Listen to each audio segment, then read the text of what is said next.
La solution viendra des personnes qui sont suffisamment comme toi pour que tu puisses t'identifier à elles et suffisamment différentes de toi pour qu'elles puissent avoir une approche différente de la tienne.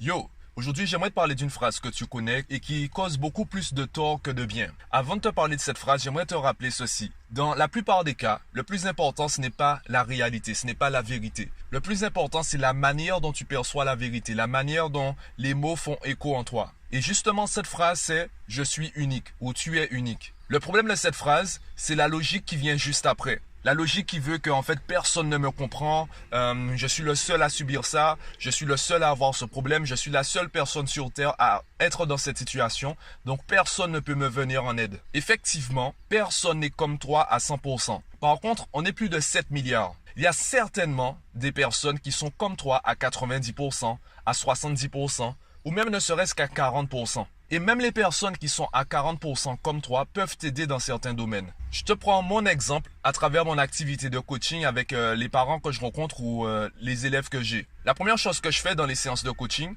ce n'est pas parler. Alors évidemment, je me présente, on fait des présentations, blablabla, pour que chacun sache qui est qui. Mon premier objectif, ce n'est pas de diffuser ma science. Ce n'est pas de diffuser toutes les méthodes que j'ai trouvées sur Internet, que j'ai essayées, que j'ai personnalisées, blablabla. Ce n'est pas ça mon premier objectif. Mon premier objectif, c'est de montrer à la personne en face qu'elle est écoutée, qu'elle ressente qu'elle est écoutée, voire comprise. Et effectivement, parfois, je ne comprends pas ce qu'on me dit. Je ne comprends pas la logique de certains parents ou même de certains enfants. Le truc, c'est que c'est pas mon job. Mon job, ce n'est pas de les comprendre. Mon job, c'est de les écouter, d'accepter leur manière de penser et de leur proposer des méthodes qui leur sont rentables, des méthodes qui sont efficaces par rapport à leur façon d'aborder les choses. Même si pour moi, la bonne façon de penser, c'est la façon A et que tu me présentes la façon B, mon job, c'est de travailler avec la façon B.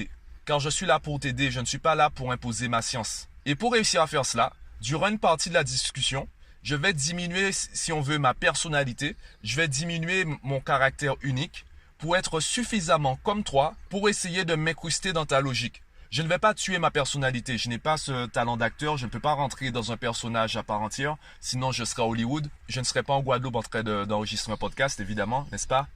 J'ai juste besoin d'être suffisamment comme la personne qui est en face de moi pour qu'elle se sente écoutée, acceptée, voire comprise. J'ai juste besoin de ça. J'ai juste besoin de lui donner suffisamment le sentiment d'être écouté, accepté, voire compris pour qu'elle puisse s'ouvrir à moi, qu'elle me partage ses problèmes et qu'on cherche ensemble les solutions à ses problèmes. La difficulté, le problème dans cette croyance de « je suis unique », c'est qu'on néglige toutes les personnes qui sont partiellement comme nous. La solution ne viendra jamais des personnes qui sont exactement comme toi. Car si elles sont exactement comme toi, ça veut dire qu'elles pensent comme toi, donc elles auront les mêmes problèmes que toi. La solution viendra des personnes qui sont suffisamment comme toi pour que tu puisses t'identifier à elles et suffisamment différentes de toi pour qu'elles puissent avoir une approche différente de la tienne. Et je te prends l'exemple de mes formations en ligne. Mes formations en ligne ne sont pas personnalisées. C'est pour cela que pour certaines, je propose une séance de coaching en plus. Et pourquoi elles ne sont pas personnalisées ? Puisque tu n'es pas si unique que ça. Il y a des personnes qui ont les mêmes problèmes que toi. Il y a des parents qui ont exactement les mêmes problèmes que toi. Donc, je n'ai pas réuni la méthode secrète qui te permettrait à toi d'être un meilleur parent ou d'être un meilleur élève. J'ai réuni les méthodes qui vont permettre à la majorité des gens de progresser. Et cette façon de progresser, les méthodes que je te propose, vont t'aider également à trouver de nouvelles méthodes par toi-même. Je ne vais pas te donner toute la solution en une fois. Lorsque je rencontre physiquement des parents ou des élèves, je sais pertinemment que ce n'est pas au premier rendez-vous que je pourrais tout dire, que je pourrais tout expliquer. Ça ferait trop d'un coup. Imagine qu'en un rendez-vous, on te propose, on te donne la méthode pour devenir milliardaire. Pour l'instant, tu n'es même pas millionnaire. Et là, on est en train de t'expliquer comment devenir milliardaire. Est-ce que tu pourras gérer toutes ces infos-là? Est-ce que tu vas déjà pouvoir comprendre le vocabulaire qu'on va employer avec toi?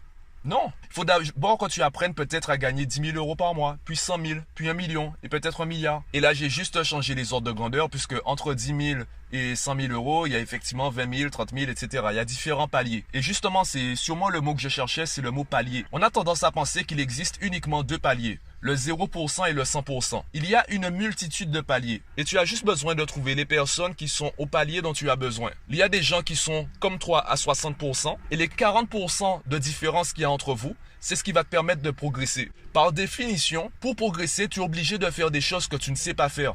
Tu es obligé de sortir de ta zone de confort. Sinon, tu ne bouges pas, tu ne changes pas, tu ne progresses pas. La progression passe par le changement. Donc, tu vas peut-être trouver des personnes qui seront juste assez proches de toi, assez ressemblantes pour que tu puisses te sentir confortable avec elles et juste assez différentes pour que tu puisses progresser. Donc c'est cette nuance, cette variation qui est super importante. Tu n'es pas si différent que ça de tout le monde. De la même façon, si tu télécharges l'une de mes formations, ne t'attends pas à avoir la formule secrète pour réussir dans la vie. Prends ce qui est bon à apprendre pour toi. Il y a certainement des méthodes que tu appliques déjà, des choses que tu faisais peut-être de manière inconsciente. Et moi, j'ai juste mis des mots dessus. Il y a des choses qui vont te paraître évidentes et qui ne sont pas évidentes pour tout le monde. Je ne peux pas satisfaire tout le monde. Il y a forcément des personnes qui seront insatisfaites sur certains niveaux car elles diront qu'elles étaient déjà au courant de ça, qu'elles savaient déjà ça, qu'elles appliquaient, etc. Le but du jeu, c'est justement que tu te rends compte qu'il y a des choses que tu faisais déjà et c'est un très bon point. Il y a des choses que tu vas découvrir. Il y a des choses que tu vas essayer. Tu vas te dire, bon, ça, ce n'est pas pour moi, ça me correspond pas. Et c'est la seule façon de satisfaire le grand nombre. C'est d'avoir un degré d'insatisfaction assez léger pour que tu ne sois pas dégoûté de la formation et un degré de satisfaction assez important pour que tout le monde puisse s'y retrouver. Le 100% n'existe pas. Personne n'est exactement comme toi à 100%. Aucune formation n'est efficace à 100% pour tout le monde. Par contre, tout le monde peut s'y retrouver. Et c'est peut-être ça la différence entre les optimistes et les pessimistes. Il y a ceux qui vont forcément trouver ce qui est bon pour eux. Et il y a ceux qui vont trouver ce qui n'est pas bon pour eux. Tout dépend de ce sur quoi tu te focalises. Et je le vois à travers mon coaching. Pourquoi mes formations sont à ce prix-là? Il y a des gens, je te le dis d'office, il y a des gens qui sont capables de payer 10 000 euros, 15 000 euros, voire plus pour avoir un coaching personnalisé. Ils veulent un coaching qui soit 100% adapté à leur façon de faire. Ok, moi j'ai choisi de travailler pour un nombre plus grand de personnes. Et puisque je dois satisfaire un nombre plus grand de personnes, une bonne partie de ma formation n'est pas personnalisée. Je vais reprendre des méthodes qui vont aider tout le monde. Donc peut-être que sur 10 méthodes, il y en a 7 qui seront bonnes pour toi. Et il y en a 3 qui ne seront pas bonnes. Sur les 7 qui seront bonnes pour toi, peut-être que tu en connaîtras déjà 2. Très bien. Tu auras quand même progressé sur 5 nouvelles méthodes. Il y a 5 méthodes que tu auras découvertes. Est-ce que tu vas m'envoyer un email pour me demander de te rembourser parce que sur les 10 méthodes que j'ai proposées, eh bien, il y en avait 3 qui ne t'ont pas plu, il y en a 2 que tu connaissais déjà. Sur les 10 méthodes que j'ai proposées, en fait, il y en a 5 qui ne vont pas avec toi. Est-ce que tu vas me demander un remboursement pour ça ou tu vas plutôt me remercier parce que tu as découvert 5 nouvelles méthodes? Tu as réussi à progresser sur 5 points. Tout dépend de toi. Moi, j'ai fait ma partie du boulot. C'est à toi, suivant ta façon de voir les choses, c'est là où tu vas pouvoir te positionner et mettre des actions en place qui seront cohérentes avec ta façon de voir les choses. Et je te prends un dernier exemple que je trouve assez concret et assez révélateur. Est-ce que tu peux me lister en commentaire de ce podcast 10 multimillionnaires que tu connais? Alors, pas forcément personnellement, dont tu connais simplement le nom, qu'elles soient vivantes ou décédées. 10 multimillionnaires que tu connais, vivantes ou décédées. Dans ta liste des 10, il y a de fortes chances qu'on retrouve Bill Gates, Steve Jobs, qui d'autre? Warren Buffett, Jack Ma aussi, c'est le créateur d'Alibaba. Il y a de fortes chances que ces noms-là reviennent. Ce sont des noms que tout le monde connaît. D'accord. Pendant que tu m'écoutes, je t'invite à chercher sur Internet combien il y a à l'heure actuelle de multimillionnaires, voire de milliardaires dans le monde. En ce moment, pendant que je te parle, pendant que tu m'écoutes, combien il y a de multimillionnaires et de milliardaires dans le monde? Il y a des multimillionnaires, il y a des milliardaires dont tu n'entendras jamais parler. Pourquoi? Parce que déjà, ils ne veulent pas forcément se faire connaître. Et ils n'ont pas révolutionné quoi que ce soit dans le monde. Ils ont juste gagné beaucoup d'argent. Certains, c'est par héritage. Certains ont carrément créé leurs entreprises. Ils ont fait fortune. Et comme ce ne sont pas des sociétés ou des activités qui sont intéressantes à montrer à la télé, on ne parle pas d'eux. Voilà, c'est tout. Et comme tu ne connais pas ces personnes, tu te rends pas compte à quel point ces personnes sont normales. Elles ne font pas des choses extraordinaires. Il y a une phrase que j'aime bien répéter, c'est que les gens intelligents ne font pas des choses intelligentes.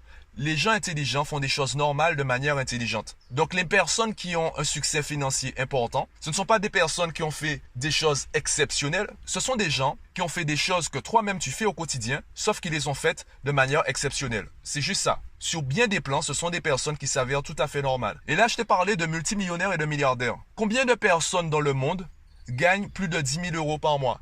Combien de personnes dans le monde gagnent plus de 50 000 euros par mois? Est-ce que tu as vraiment besoin d'être millionnaire pour vivre bien? Allez, si tu gagnes 10 000 euros par mois, ça veut dire que tu gagnes 120 000 euros par an. Si au poste que tu occupes actuellement, tu continues à travailler 35 heures par semaine, si tu gagnes 10 000 euros par mois, tu vas te sentir bien ou tu vas te sentir frustré? Tout dépend de toi. Tout dépend de l'importance que tu accordes aux différentes choses, aux différentes facettes de ta vie. Bon, tu peux continuer à penser que tu es unique, donc c'est impossible pour toi de gagner 5 000, 10 000, 20 000 euros, 100 000 euros par mois ou plus. Tu peux continuer à penser que tu es unique et qu'aucune formation en ligne ne peut t'aider car elles ne sont pas personnalisées. Tu peux continuer à penser que tu as des problèmes que personne ne rencontre, donc aucune solution qu'on va te proposer ne pourra t'aider. Tu peux continuer à penser que je ne pourrai jamais t'aider car je me contente d'enregistrer des podcasts et mes formations ne te sont pas personnalisées. Tu peux continuer à penser tout ça. Je l'ai dit en début de podcast, le plus important ce n'est pas la réalité, ce n'est pas la vérité. Peut-être que tu as raison de penser comme ça. Le plus important c'est de savoir si ça t'aide de penser comme ça. Est-ce que c'est rentable pour toi? Et je l'ai remarqué avec certains de mes élèves,